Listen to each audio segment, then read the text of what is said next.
Pinoy sa puso't diwa, Pinoy na isinilang sa ating bansa. Kumusta? Ako si Mika Valencia. At kung nauunawaan mo ang wika ko, tiyak isa ka ring Pilipino. Mahilig ka rin bang kumanta katulad ko?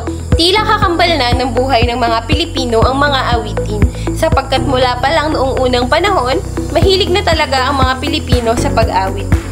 Sa katunayan nga, marami na sa ating mga kapwa Pilipino ang sumisikat sa buong mundo sa larangan ng pag-awit, sapagkat di natin maikakaila ang kanilang mga husay sa pag-awit.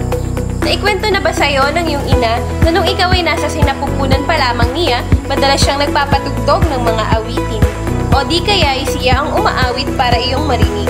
Isa itong patunay na mula pa lamang sa sinapupunan ay kakambalan ng mga Pilipino ang pag-awit at ang mga awitin. Nung sanggol ka, inaawitan ka ba ng iyong ina habang pinapatulog? Ngayon, hayaan mo akong umawit at ipaalala sa'yo ang iyong kabataan habang nasa piling ka at kandungan ng iyong ina at umaawit siya ng mga awiting pampatulog sa'yo. Sana'y di magmalim ang dati kong araw nang munti pang bata sa piling ni nanay. Marami ring mga awiting bayang pangbata ang bahagi na ng kulturang Filipino. At lahat ng mga batang Filipino ay alam ang mga ito. Isa na nga rito ay ang awiting Bahay Kubo. Bahay kubo, kahit munti, ang halaman doon ay sari-sari. Maging sa bawat damdaming ating nararamdaman, nakasanayan na nating mga Filipino ang umawit. Kung tayo ay umiibig, tayo ay umaawit. Bakit mahal kita giliw? Tinatanong sa aking isip.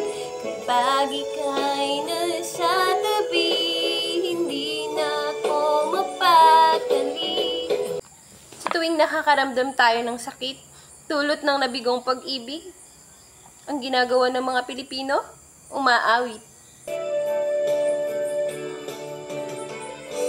Umiyak ang puso ko't sumisigaw, pati ang isip ko't damdamin ay umiiyak. Hanggang sa kamatayan nating mga Filipino ay kasama pa rin natin ng mga awit.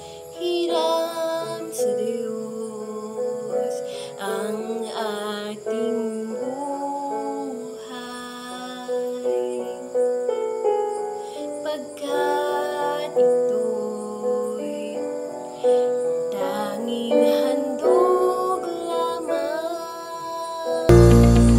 Hindi natin maitatanggi ang buong katotohanan na mula nung tayo'y nasa sinapupunan pa lamang ng ating mga ina hanggang sa ating huling hantungan ay kasama na natin ang mga awitin bilang isang Pilipino, sapagkat ito ay naging bahagi na ng ating kultura at pagkakakilanlan.